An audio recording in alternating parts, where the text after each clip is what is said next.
Hello, I'm James Skivington, and I'm going to read you my story on Mwaija and Rowan from the Cushendun Old Church Centre. It was the odour that first alerted him. Of course, they had often smelled something similar in the few weeks since they had moved into Rockport Lodge in Cushendun, on the northeast coast of County Antrim. The salt on the sea breeze, the tang of seaweed, and the driftwood cast onto the beach. Odours that seemed to bring an added vibrancy into their new life, almost a promise of adventure. Yet there was something else about this odour, something vaguely familiar, though he could not think what it might be. His wife had insisted that they get a house beside the sea, that she felt so much better within sight and smell of it. But as the man sat there in the semi-darkness of the big living room, his wife away on a visit and his 10-year-old daughter asleep upstairs, he sniffed the air again and knew that this time it was different. There was a sweetness there and a kind of muskiness too that made him wonder if a fox had passed close to the house, though he knew that all the windows and doors should be closed against the cold of the night. And still that nagging feeling that he had encountered this odour somewhere before. Slowly he looked round the room and out through the windows, but saw nothing untoward. They had fallen into the habit of leaving the curtains open at night so that they could admire the view. The beach and the sea not 50 yards away, the dark bulk of the headlands, the light of the village across the bay.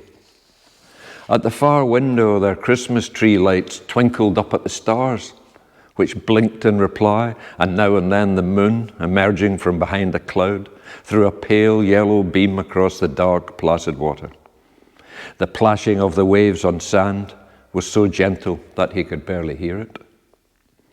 And then, seemingly of its own accord, a door slowly opened, wider and wider until it almost touched the wall. He sat forward in his chair, eyes wide, heart suddenly pounding. He strained his eyes to look into the darkened kitchen. Nothing. He looked around him, at the windows, at the fireplace, behind him at another door, and seeing nothing out of its appointed place, began to feel a little foolish. Yet when he turned back to look at the open door to the kitchen, there she was. He tried to stifle a sudden gasp, but it escaped him and seemed to reverberate softly through the silence. At first he thought it was his daughter, come down from her bedroom to get a glass of water, for the girl was about the same age, but his daughter's hair had never been in ringlets to the shoulders. She had never worn a string of shells around her neck, nor a long white dress above black button boots. And oh, that face, with its skin so white and those large, almost liquid eyes. The voice, when it came, was strangely low, surprisingly husky. "Do you know, sir, where my mother is?" The man was incapable of replying and simply stared at the girl. She walked slowly across the room and looked down at his daughter's presents beneath the Christmas tree, stooped and ran her fingers over one of them. She let out a low sound, almost a growl, then turned to him. "Has she come for me, sir?" I don't know you, mother," he managed to say, though his throat was tightening as he spoke. "What's your name?" "Ursula," she told him. This was as a hammer blow to his chest, for that was his daughter's name, unusual but insisted upon by her mother. As the man clutched the arms of his chair and was enveloped in a fog of fear and incomprehension, the girl walked across the room and into the kitchen. Then, after a moment's hesitation, the man leapt from his chair, ran out of the room and into the hallway.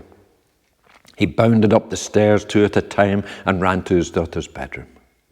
His heart thumping, his breath coming in short bursts, his trembling hand turned the handle and slowly opened the door. He strained to see in the darkness.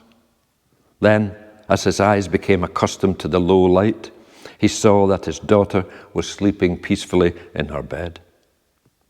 Back in the living room, he looked around. The girl was gone.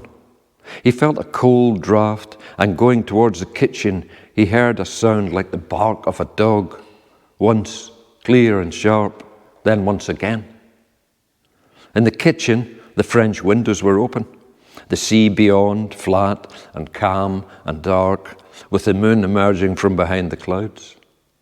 That is when he saw it in the water, the dark head glittering with wetness in the pale light.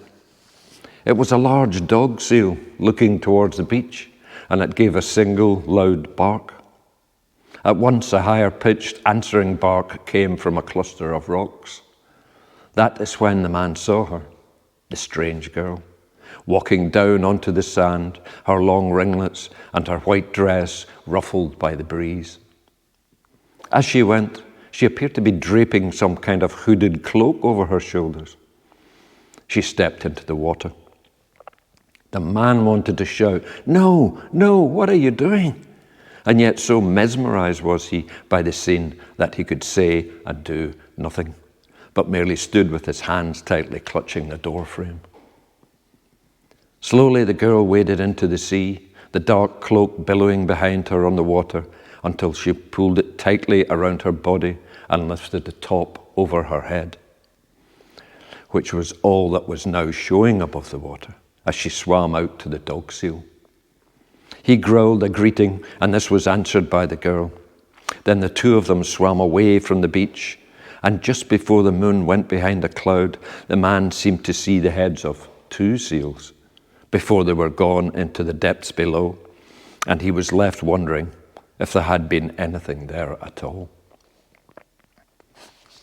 When his wife returned home 2 days later, he was so much in doubt about the reality of his experience that he told her what appeared to have happened. She was dismissive, saying that he must have fallen asleep and dreamt the whole thing. Over the next few days, he almost came to believe this himself and wondered why he had even mentioned the incident, which at this remove seemed more incredible than ever. However, on Christmas morning, as his daughter played with her presents from beneath the tree, the man saw that she was wearing a shell necklace, very similar to that worn by the strange girl. When he asked her where she got it, his daughter said that she had found it wrapped in seaweed amongst her presents. Her mother said that it had probably been dropped by one of her daughter's friends, but neither mother nor daughter seemed to make any effort to find out who that might have been. The man said nothing, though each time he thought about the incident, he had a hollow feeling in the pit of his stomach and the return of the faint memory that he had smelled that unusual odor somewhere else. It was some months later when the man heard the tale of the newborn baby girl wrapped in seaweed and wearing only a string of shells around her neck, being found outside the kitchen door of Rockport Lodge many years before. At the time, the locals had said that the child must have been left there by An Mwajan Rowan, a seal woman. It was certainly an interesting story, but surely just another fairy tale along with those about leprechauns and haunted houses, which had once been common in the area. The man smiled at his own naivety and told no one else about his experience. One day, in search of an old book, he went into one of the storerooms at the side of the house. Looking out of the window and across the sea towards Garran Point in the distance, he suddenly smelled the strange musky odor once again, but stronger this time. Catching his breath, he turned quickly, his eyes raking over the boxes, the bags, the old furniture that almost filled the room. Then slowly he moved amongst them, head bent, sniffing here and there. Nothing, until he came to the old cabin trunk. It belonged to his wife, who had said that it contained mementos of times past, of her first husband, of a lost child. He knelt on the floor beside it. Now the smell was even stronger. When he tried to lift the lid, he found that it was locked. He stared at it for a few moments and then decided he had to find out what was in there. He jumped up and left the room, shortly returning with a screwdriver. The hasp on the lock came away quite easily, And yet he paused before slowly opening the lid and being assaulted by the very strong odor. He grimaced and peered inside. At first it was hard to distinguish what was in the trunk, but as he opened the lid wider, he could see that it was some kind of skin, dark grey, mottled with a lighter tone, dry and bristly to the touch. He pulled at the topmost part and it lifted in one piece. There was no doubt about it. It was a small seal skin, and underneath it, a larger one. There was nothing else in the trunk. Slowly he closed the lid and gazed out through the window. When he told his wife what he had found, she was very angry, saying that he had no right to break open the trunk, that these things were her personal possessions. She refused to discuss the relevance of the seal skins and said that the matter was now closed. But in truth, that was far from the case.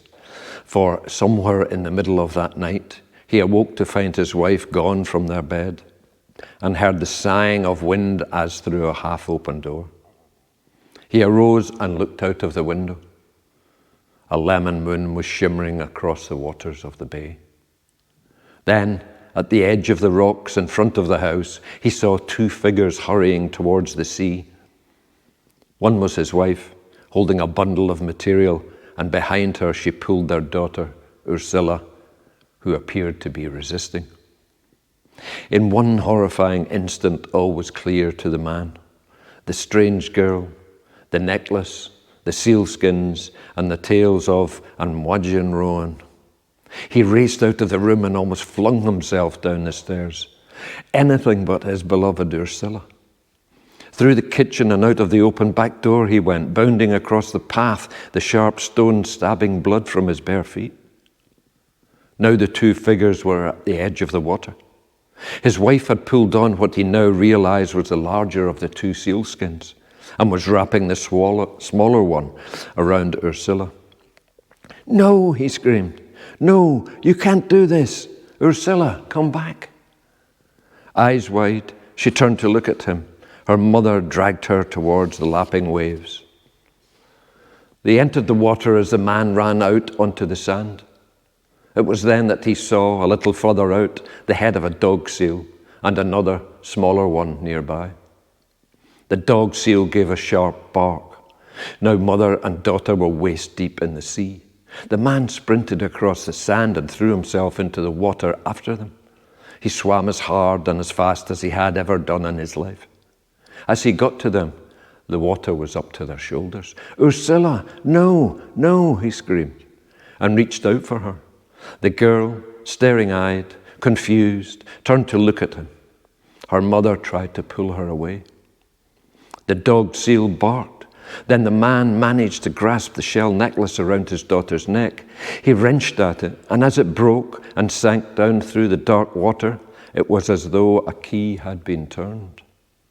Ursula immediately pulled herself away from her mother's grasp and clung to her father.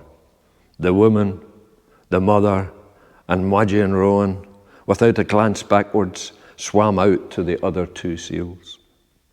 There were barked greetings before 3 seals slipped beneath the water. On the beach, the man and his daughter stood clinging to each other, shivering and crying, their tears mingling with the beads of sea water on their cheeks, their faces glistening in the wan light of the moon.